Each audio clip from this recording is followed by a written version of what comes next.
Hey all, Pixel here, Improbable Garage, and this one's peeing itself again, so I've got to put a radiator in it. So this has had for a little bit a thing where every once in a while I'll notice a small puddle of coolant after I drive it. Never gets hot, never acts weird, barely losing any coolant, but there'll be a little bit of a puddle. But it's gotten a little worse, and I went in here hoping it was like a loose clamp. You know, it's just something that had loosened up. But unfortunately, I don't know how well it shows up on camera, there's something very wrong with the side of this thing, because you can see all the rust staining going down it. So that something in the tank has split somewhere. So yeah, I could fix it with some JB Weld, but realistically I'm going to put a new radiator in it. I've already ordered one.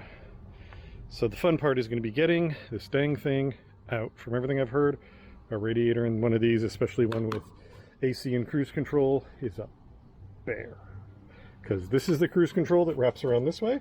This is the AC that wraps around this way, and the radiator's right there. So, well, nothing to do but get to it.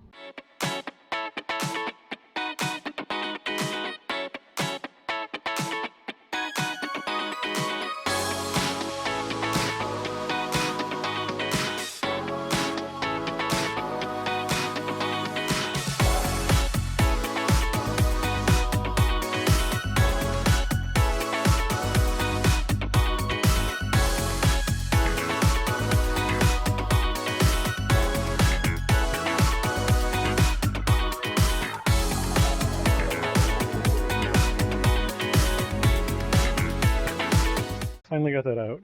You have to blow a lot of the truck apart, mostly because of this shroud. If this piece and this piece were bolt-ons, separate from the shroud, this would have been probably 30 to 40% easier. But I got it out. So here's the old one. You can see, I'm not sure where it's leaking from. I thought one of these had split, but I think it's actually this seam here has failed, and it's going down, filling each of these and dribbling down. But either way, that radiator is done. It's the original GM one, so I'm not surprised. This is a replacement. I was looking for a heavy duty one, but there really isn't. They're all just kind of the same. Actually, no, this is bigger than that one by a little bit, but not much. These modern core radiators are so thin, and I keep thinking, like, why isn't there a big beefy 4-core? But that's not how they work anymore. So it's just outdated tech. But anyway, when you're doing a radiator swap, you need to get the right one, because these are transcooler lines, which mine has.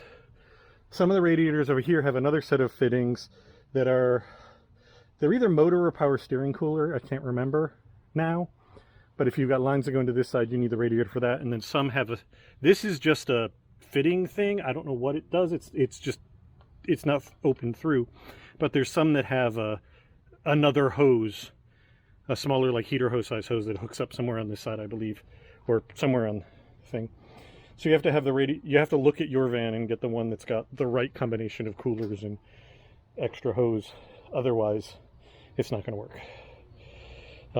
It's okay if you get the one that has the second heater on this side when yours doesn't have it. That won't harm you. But if you get one that doesn't when yours does, or if you get the one with the extra hose hole, then it's something you've got to plug somehow. So spend the extra effort, find the right one. But so this is going to go back in now. We're going to hook it up.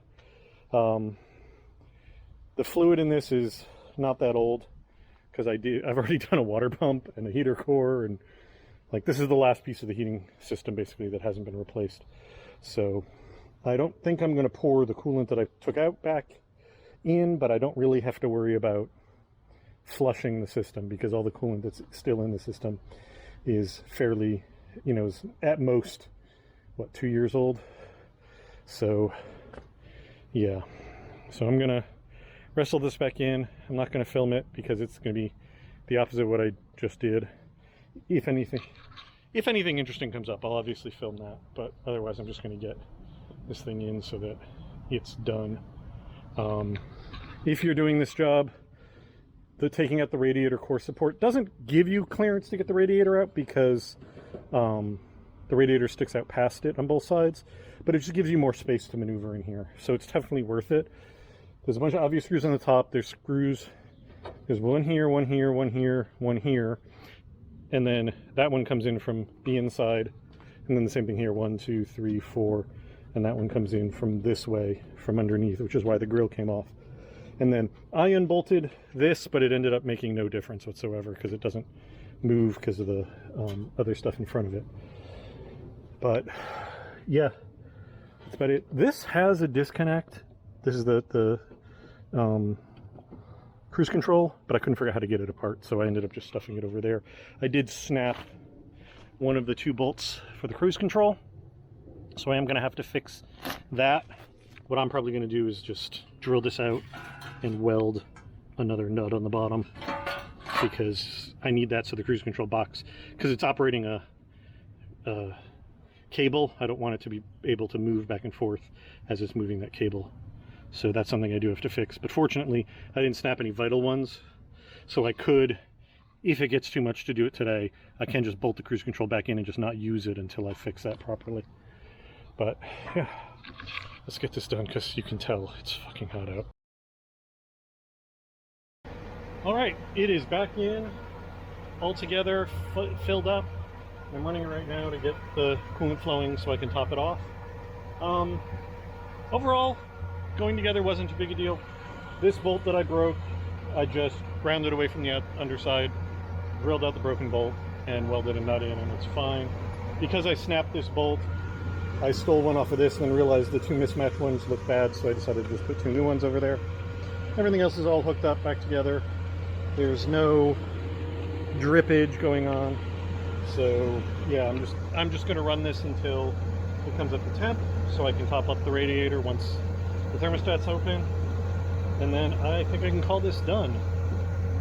Royal pain in the ass, but would have been much less so if it hadn't been over like 95 degrees and muggy when I was doing it. So all done, all set, ready to roll. Very happy that I took care of that because it's been weighing on me knowing that the radiator was bad. Though, I mean, the weird thing with this van is so far I've had to do a radiator, I've had to do a water pump, I've had to do a heater core, but it's never once run hot in the entire time I've owned it. In fact, it's never gotten over halfway on the gauge. So the cooling systems in these things, especially these later ones, are damn good.